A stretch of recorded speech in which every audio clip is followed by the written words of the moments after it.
चलिए शुरुआत करते हैं वीडियो की। और आज इस वीडियो में बात करेंगे कि वास्तु रूप से एक सफल होने के लिए किन किन मापदंडों का होना बहुत जरूरी है, कि सफलता हासिल करने में किन किन चीजों का योगदान न कह के एक वास्तु रूप से कितनी महत्वपूर्ण चीजें हैं कि वो उन सफलताओं में कितना मायने रखती है।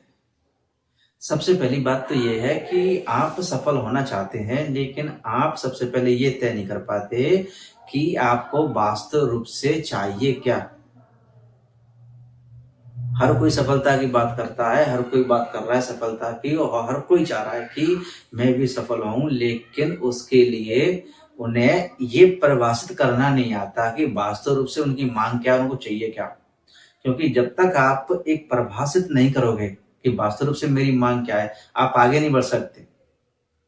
अगर आप यूं ही गोल मोली चीजों को अगर मांग रहे हो कि मुझे ये भी चाहिए, ये भी चाहिए, तो कहीं ना कहीं कंफ्यूज रहेगी चीजें, और जहां कंफ्यूज चीजें रहेंगी वहां पर उसके रिजल्ट भी ऐसे ही आने की संभावना है। तो सबसे पहले ये देखा जाता है कि आप जिस फील्ड में जाना चाहते हैं, आप एग्जाम क्वालिफाई करना चाहते हैं, आप बिजनेस करना चाहते हैं, या फिर आप जिस भी क्षेत्र में जाना चाहते हैं, सबसे पहले आपको ये तय करना चाहिए कि आप वास्तव रूप से आपकी मांग क्या है, आप चाहते क्या है।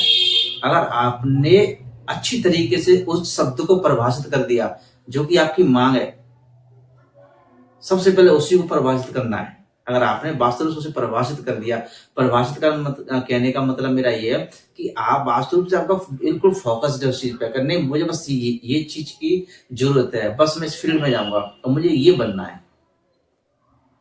आपने अगर उस चीज को परिभाषित कर दिया तो आगे के लिए रास्ता थोड़ा आसान हो जाता है। लेकिन आप अगर कहीं ना कहीं अटक गए उस पर, तो आगे के लिए रास्ता मुश्किल होगा। कुछ लोग यही तय नहीं कर पाते कि मुझे आगे करना क्या है, और जबकि बात करते हैं वो सफलताओं की, और फिर सर्च करते हैं चीजों को कि सफल कैसे हुआ जाए, लेकिन उन्हें यही नहीं पता होता कि वास्तव रूप से मेरी मांग क्या है, मुझे क्या चाहिए। क्योंकि सीढ़ी का पहला पायदान यही है कि आपको वास्तव रूप से चीजों को परिभाषित करना आना चाहिए। अब आगे बढ़ते हैं। मान लो आपने परिभाषित भी कर लिया, तो कुछ लोग ऐसे होते हैं जो उन चीजों को आगे बढ़ा ही नहीं पाते। बढ़ाने का मतलब ये है कि उसके लिए एक्शन नहीं कर पाते। एक्शन का जरा जरूरी है। अगर आपने मान लो किसी चीज को परिभाषित भी कर दिया, लेकिन आपने उसके लिए एक्शन नहीं लिया, तो वो बेकार हो गई वही चीज है। आप सोच तो रहे थे यहाँ से आगे जाने के लिए, लेकिन आपने पहला कदम ही नहीं रखा, तो आगे जाने का कोई मतलब ही नहीं बनता, क्योंकि आप जा ही नहीं सकते। आपने सोचा तो सही, लेकिन आगे बढ़ने के लिए कदम रखना ही बहुत जरूरी है। ऐसे इसमें कि आपने चलो एक परिभाषित कर दिया चीजों को, फिर उसके बाद में उसका एक्शन लेना जरूरी है। तो जो आपने एक्शन लिया था उसका रिजल्ट क्या रहा, रिजल्ट बहुत मायने रखता है।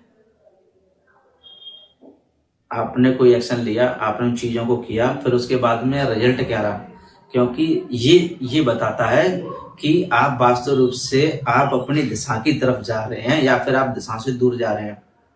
ये जानना बहुत जरूरी है। कुछ लोग ऐसे होते हैं जो कि विश्लेषण नहीं करते चीजों का।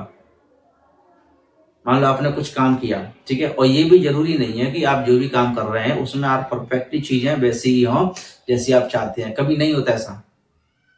आपको कुछ में होता है, ऐसा नहीं मैं कह रहा है नहीं होता, होता भी है, लेकिन हर चीज में ऐसा नहीं होता कि आप करेक्टली आप ये चाहें कि नहीं ये होगा ही होगा, और हर चीज के लिए आप अगर कहें कि 100% होगा ही होगा।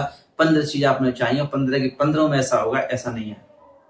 चीजों में ऐसा नहीं हो सकता। कभी कभी चीजों फेरबदल होगा, आप वो चीजें आएंगी जो आपने चाहते थे उसके विपरीत भी होगा, क्योंकि सारी कंडीशन आपके हिसाब से नहीं बनती। आप ये चाहें कि सारी कंडीशन मेरे हिसाब से बने और मैं तय करूं ये चीजें होंगी, तो नहीं होने वाली, क्योंकि कहीं ना कहीं उसके विपरीत भी हो जाती है। तो आपको उस जगह विश्लेषण करना भी जरूरी है कि वास्तव रूप से आप जो चाहते थे वो उसके आपके नजदीक जा रहे हैं या फिर आप उससे दूर जा रहे हैं। वो विश्लेषण आपको ये बताएगा कि आप वास्तव रूप से किस दिशा की ओर कितना बढ़ रहे हैं। और इसमें बात ये भी ऐड करता हूं मैं कि विश्वास बहुत जरूरी है। अपने काम के प्रति एक विश्वास, एक ईमानदारी। आप जो भी काम कर रहे हैं उसमें ईमानदारी रखना बहुत जरूरी है, क्योंकि अगर आप अपने ही काम के लिए अगर